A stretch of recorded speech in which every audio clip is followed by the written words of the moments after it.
I want to talk about disaster response planning. So, according to the Merriam-Webster Dictionary, a disaster is a sudden calamitous event bringing great damage, loss, or destruction broadly. A sudden or great misfortune or failure. So, it happens suddenly. It's not planned out. You don't have a lot of notice that it's coming. So, what are some natural disasters that we have? What are some natural disasters that's out there? Tornadoes, floods, earthquakes, hurricanes, landslides, blizzards, yes, sinkholes, lightning strikes. What about man-made disasters? What are some man-made disasters that we have? Brownouts. Brownouts, that's right. Anything else? Wildfire. Well, what about terrorism? What about a pandemic? What about swine flu? What about a chemical spill where the toxins are in the air? That's a man-made disaster. So what about network, if your network crashes? Right. I mean, how many of us truly depend on our computer and our network service every day to do our job? I know I do. So there is another man-made disaster. So now we know what a disaster is. We know how quickly a disaster can happen, and we've named off some disasters. So why is it, if we know what a disaster is, we know how quickly they can happen, why is it we wait until after a disaster before we plan for a disaster? It won't happen to me. Everyone's mindset, oh, it won't happen to me. There hasn't been a disaster around here for years. Well, the last flood we had was 40 years ago. We've got it covered should anything happen. Oh, if anything happens here, we've got it covered. We remember everything right up here, where it's at, how much it's going to cost, what we need to do. There's plenty of people around here that can pitch in and help if something happens. We've got a community that everybody pulls together, and if something happens here, we'll be able to have enough people come in and help us. Well, what if that disaster affects the entire community? Then do you still have all of those people that's going to be able to come over and help you with yours? Probably not. If something happens, we'll deal with it then.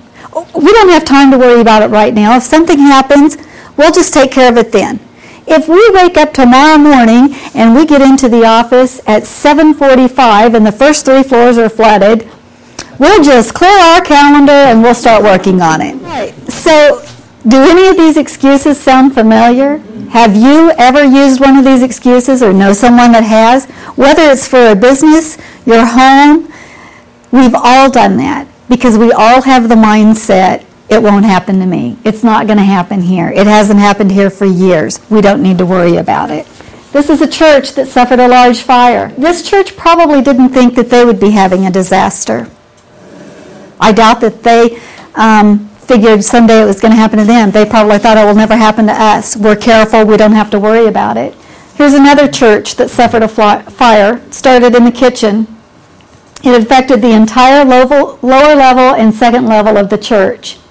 They probably weren't planning on that.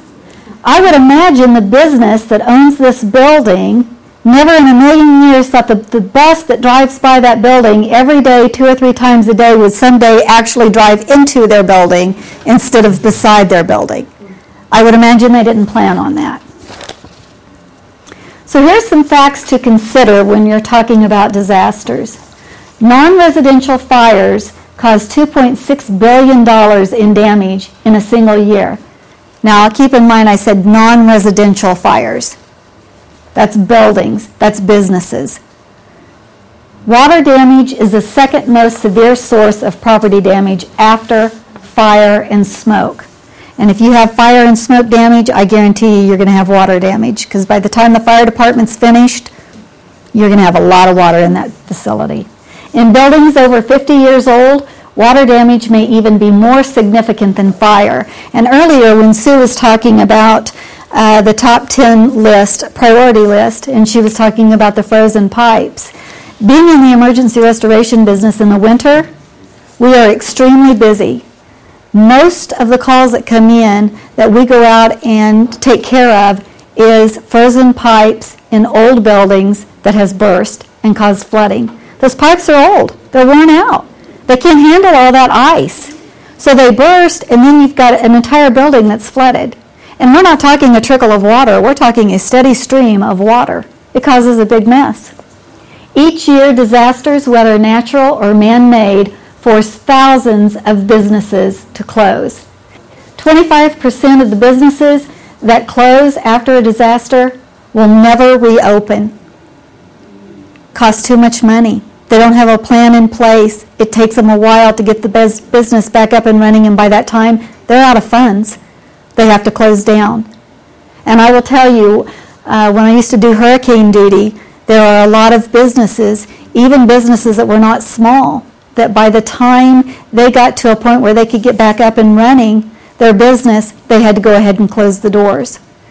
If they have a plan in place where you are ready for it before it ever happens, you can get through a disaster and continue business as normal. But you've got to take that little bit of time at the beginning. And most importantly, disasters of all types can affect anyone, any place, and at any time. They don't show favoritism. A disaster will hit anybody, anywhere.